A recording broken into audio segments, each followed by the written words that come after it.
You can keep me company. Tell me more stories about Hawaii or Japan or wherever, as long as they don't involve tennis. Joe has not been back since morning, and I don't know whether to be concerned or pleased," she said. Clark sat on the only chair. He wondered how much she remembered about getting to the sick bay, and how he had half walked, half carried her down there, worried she might pass out again. Her skin was smooth as cream, and she smelled like violet or lavender, or one of those purple flowers his mother loved so much. She sat back on the bed, leaning into a pile of pillows to prop her up, and held a small packet of ice wrapped in cloth to her cheek.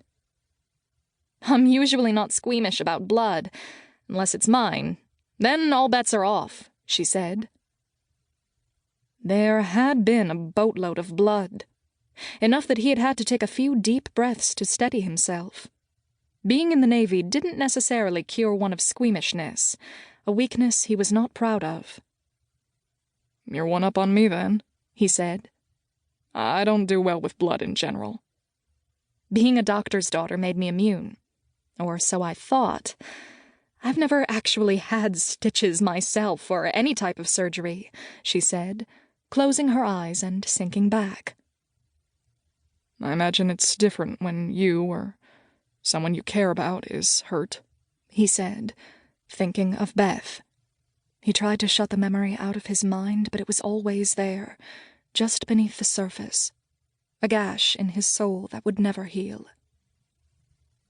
"Dr. Wallace must be a skilled surgeon, because those stitches look like they were done by a Singer machine." At the mention of Wallace, she perked up. "Lucky me. What are the odds there was a trauma surgeon on deck? He's someone I'd like to learn from, and he seems more reasonable than many doctors I know. I do She stopped mid-sentence and looked flustered, then changed course. "I'm going to try to attend his lectures in Honolulu." He contemplated asking what she'd meant, but got the feeling she didn't want to talk about it. "Lucky may not be the word I'd have chosen," he said. She brightened, trying to maintain a straight face. "Please don't make me laugh. And not lucky you hit me, lucky for Wallace being on hand." "After last night's bingo, I get the feeling that luck follows you around on a leash," he said. "You're wrong there," she said in a flat voice. She did look awfully thin. Her cheekbones were more pronounced than they should have been. Her collarbones, too. He was all too familiar with the haunting ravages of hardships and loss, and got a feeling she was as well. You could see it in the hollows of her eyes and the sharp angles of her face. Maybe that was what was drawing him to her almost like an invisible force. Watching the way she kept switching arms to hold the ice on her cheek, Clark finally had to intervene. He scooted the chair to the side of her bed. "Let me hold that for you." For a moment he thought she would refuse, but her arm flopped down. He took the cloth from her hand and touched it to her cheek. She closed her eyes again and sighed. "Thank you." A pool of purple was forming under her eye, just below where her lashes hit. What an asinine maneuver! He blamed it on his reflexes, and his stupid drive to win. But no game was worth splitting a woman's cheek open. "I feel like such a louse. How can I make it up to you?" he said. Eva must have been thinking hard because she took her sweet time in answering.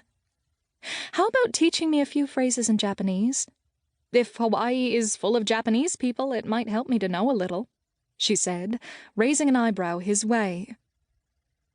Despite himself, he'd been thinking more along the lines of dinner in Waikiki or taking a drive to the Pali Lookout, but he sensed a hesitance on her part. Just a whisper, but there. "You got it," he said. God, why was he so easy all of a sudden? Dinner was spent discussing war theories again. The army guys were certain Japan was going to go for the Dutch East Indies for their oil, while the plantation manager said no, it would be the British stronghold of Singapore.